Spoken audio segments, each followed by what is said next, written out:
G'day and welcome to FBC Firebreak. Today I'm going to be covering some advanced tips. First in particular involves the marking system and how incredible it is for anomaly neutralization. So can be a bit tricky to point at, as we can see here. I just do a slight misclick. But then once you have it marked, that marker, that yellow duck, you will be able to see from an infinite distance, unlike the purple one that only pops up within 10 meters. And then I go to the equipment station, and on corruption levels they always have this gun here.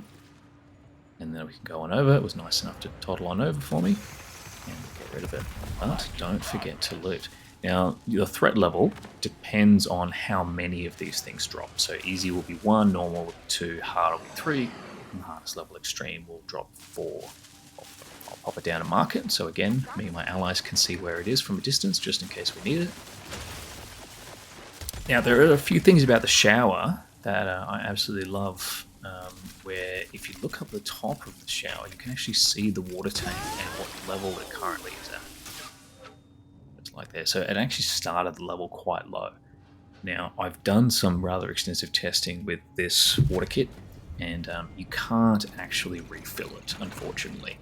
There was a rumor floating around the first day that you would be able to. The hit markers do pop up when your water bubbles are hitting it, but it doesn't actually refill the shower, unfortunately.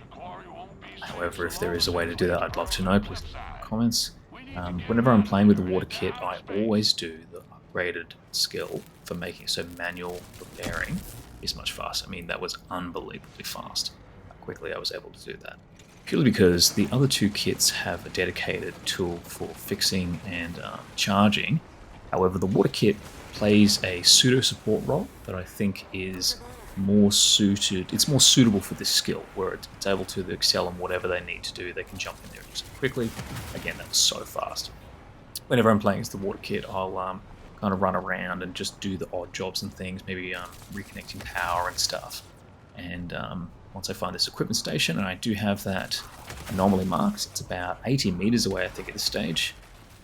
And I can easily see, yep, it's over there. I can go and find it, and I can destroy it.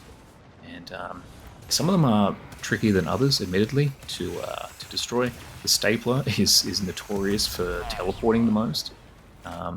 It can be a bit tricky to get hold of it, but at least when you use the marking system, if it does teleport away like the stapler or the pickaxe, it does allow it, so you can find it quickly.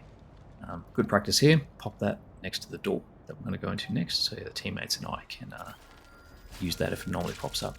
Now for this equipment, it has the spark and it has the push. You can use actually both at the same time, which is fantastic for stunning and staggering large enemies. Does a little bit of damage with that stun. Here's just the stun. Here's just the push. But I do find that they charge about the same time. Might as well use both at the same time. And then swap to a gun and just take out that thing on the back. It's a very, very efficient way of taking it down. This dash is phenomenal. I don't see a lot of people using this, surprisingly. It uses your stamina, of course, and it depletes it quickly, but it is so efficient. It does have AoE, as we see there, just by running past it to trigger that explosive thing. Particularly for this mission, I find there are so many clumps of enemies, and there's so much repairing that needs to be done. This class really does excel here. Now, there's an enemy that scares the living daylights out of me. We'll hear the scream very shortly.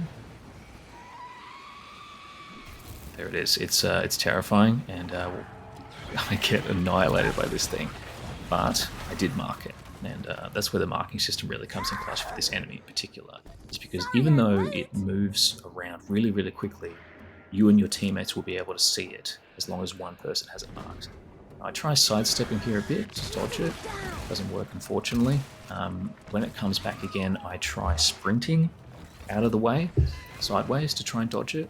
I haven't really found a great way to minimize the amount of damage that it does. If you do have any tips on how to deal with that, please do put that in the comments, because that is something I would like to do, because I just secured that kill, damn. Now the dash has a soft CC type thing. When you go through these little enemies, doesn't work on the big ones, unfortunately, which is fantastic for getting through mobs. And once you have the melee skill, holding the melee button down for the heavy slows your movement speed, as you saw there. It was just walking slowly out of the way. Do both at the same time, charge and then swing if you want to. This kit is fantastic for mobility and things like that when it comes to zipping around and quickly getting back and going and healing yourself up. Last but not least, the water kit is wonderful for this as well. It does a good job of removing the pink things. As you can see here, I'm kind of like spraying around and it's not very efficient.